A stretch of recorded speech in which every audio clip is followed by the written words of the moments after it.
have further reports on that. But it came from China. They could have stopped it. They didn't. They stopped it from going into China, but they didn't stop it from going to the rest of the world. It didn't stop it from going to Europe, to us.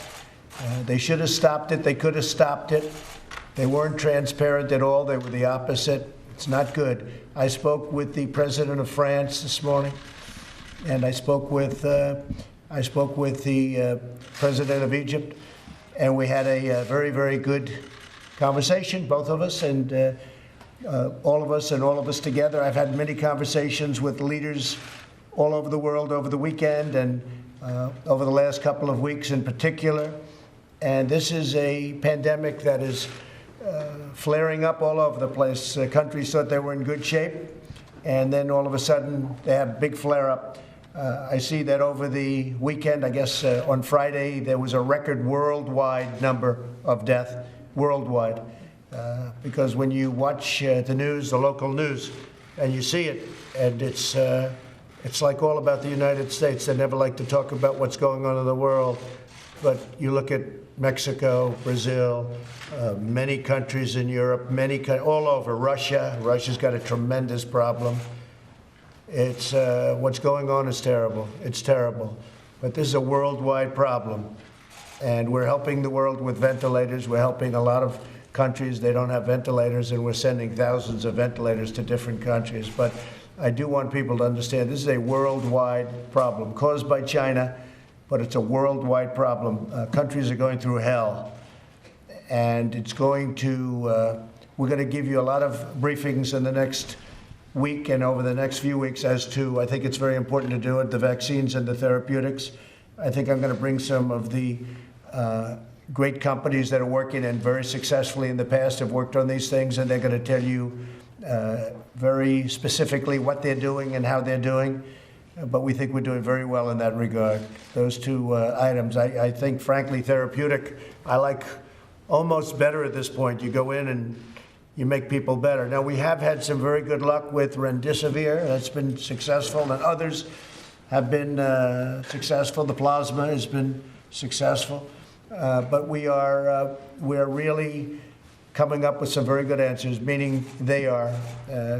All over the world, they're working, and we're working very closely all over the world on the vaccines and the therapeutics. So we're going to have some of the heads of these great companies coming in.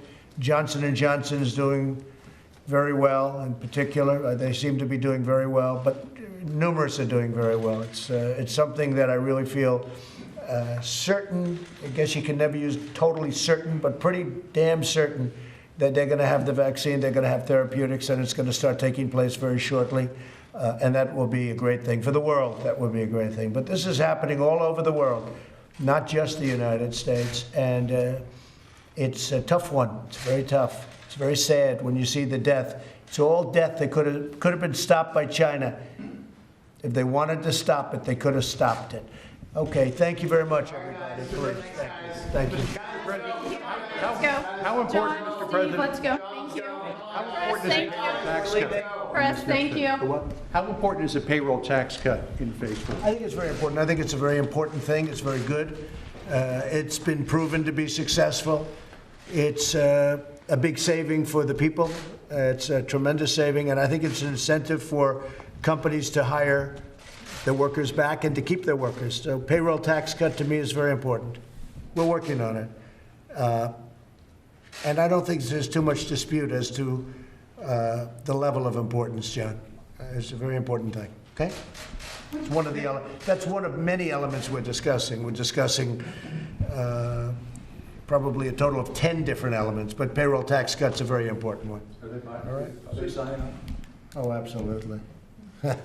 No, I think hopefully we'll get there, but we're talking about a lot of things, not just the payroll tax cut. So they're bringing back the coronavirus briefings? Do I understand you correctly? Well, we had very successful briefings. I was doing them, and we had a lot of people watching, record numbers watching. In the history of cable television, there's never been anything like it. And we were doing very well. And I thought it would be sort of automatic, and a lot of positive things were happening. And frankly, a lot of the country is doing well. A lot of people don't say, as you understand. But we have had this big flare-up, in Florida, Texas, a couple of other places. So I think what we're going to do is I'll get involved and we'll start doing briefings, whether it's this afternoon or tomorrow, probably tomorrow, and I'll do briefings. And part of the briefing, I think, much more so than last time, because last time we were nowhere with vaccines or therapeutics. And let's say that ended 6 weeks ago, we'll start them again. And I think it's a great way to get information out to the public as to where we are with the vaccines, with the therapeutics, and generally speaking, where we are. And so I think we'll start that probably starting tomorrow. I'll do it at 5 o'clock like we were doing. We had a good slot. And a lot of people were watching, and that's a good thing. I think that Kaylee will continue hers at 11 o'clock, just like they were. And I'll be discussing the, as I call it, the China virus, the China plague. I'll be discussing it. And I'll also be discussing perhaps some other things. But, you know, we're doing very well in so many different ways. But unfortunately, this is something that's very tough, but we're going to get it solved. And I think we're going to get it solved in numerous ways, but the two best would be vaccines and therapeutics. So we'll be having that. Mr. President, on Portland and other cities that are experiencing violence, there was a report out this morning that you're considering sending 175 federal troops to these cities to help local law enforcement. Can you fill us in on Well, it that? depends on what your definition of troops is. I mean, we're sending law enforcement. Portland was totally out of control. The Democrats, the liberal Democrats running the place, had no idea what they were doing. They were ripping down for 51 days, ripping down that city, destroying the city, looting it. The level of corruption and what was going on there is incredible. And then the governor comes, oh, we don't need any help. How about Chicago? I read the numbers were many people killed over the weekend. We're looking at Chicago, too. We're looking at New York. Look at what's going on. All run by Democrats, all run by very liberal Democrats, all run really by radical left. But we can't let this happen to the cities. New York was up 348%, the crime wave. So the governor has to do something about it. And if the governor's not going to do something about it, we'll do something about it. But what's happening in New York, a place I love New York, and look at what's going on over there. The woman who was shot because she said, could you please not light off firecrackers, and they turned around and shot her 8 times and she died? That's not our civilization. That's not about us. And then the police are afraid to do anything. I know New York very well. I know the police very well, New York's finest. And the fact is, they're restricted from doing anything. They can't do anything. So what are you planning on doing? Well, I'm going to do something that I can tell you, because we're not going to let New York and Chicago and Philadelphia and Detroit and Baltimore and all of these, Oakland is a mess. We're not going to let this happen in our country. All run by liberal Democrats. So more federal law enforcement to some of these cities? More federal law enforcement, that I can tell you. In Portland, they've done a fantastic job. They've been there 3 days, and they really have done a fantastic job in a very short period of time. No problem.